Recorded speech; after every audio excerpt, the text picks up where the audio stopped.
So these are large airplanes that you're flying. These are bombers, which are pretty large. Do you have smaller airplanes around to protect the airplane, or how does that work? I mean, how would you avoid being shot out of, the sky by a German fighter? Yeah, we did. We had fighter groups, and they would protect us. First they had the P-38s, which was that twin boom.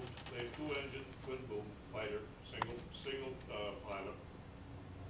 Then the P-47, which had a 2,000 horsepower engine, radial.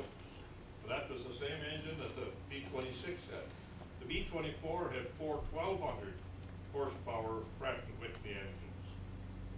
The P-47s earlier in the war, they couldn't quite compete with the German fighters.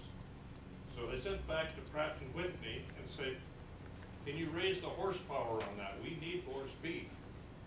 So they did. An engineer figured out a way.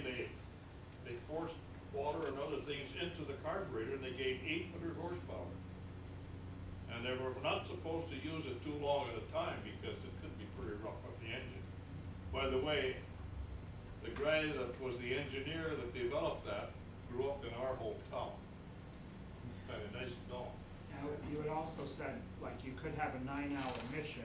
Yes.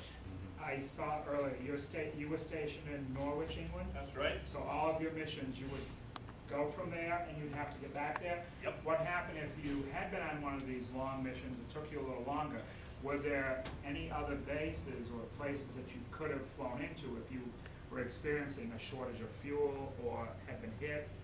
In England, there were other spaces, but Norwich was almost gliding distance from the coast. Okay. After June 6th, Norwich there, guys. we had places we could land in France and Belgium after the front lines had gone that far. Otherwise, you were a prisoner of war. Yeah, because I know you had said you went down to Cologne into the Ruhr, and I was just wondering the exact time Yeah. distance. Yeah, then we went farther than that. We were down to Ulm and Munich. Okay. Munich was, I know. that was the farthest, about the farthest we could go. And that's why over here. Yeah, because I know from Amsterdam, I think it's about an 8-hour trip by train to Munich. Yeah. So I can imagine back then, just in the plane. Yeah, well, like we said, 220 miles an hour, but we also had to take off, and then we had to form our squadron together. We had an elliptical pattern that we flew, you'd cut across to get in your place. And this was all governed by time. We had Great Yarmouth was on the coast of England there. There was a definite minute that the lead crew had to be there, the navigator had to establish that for the pilot, and then everything was timed beyond that, except if we run into wind, then you had trouble.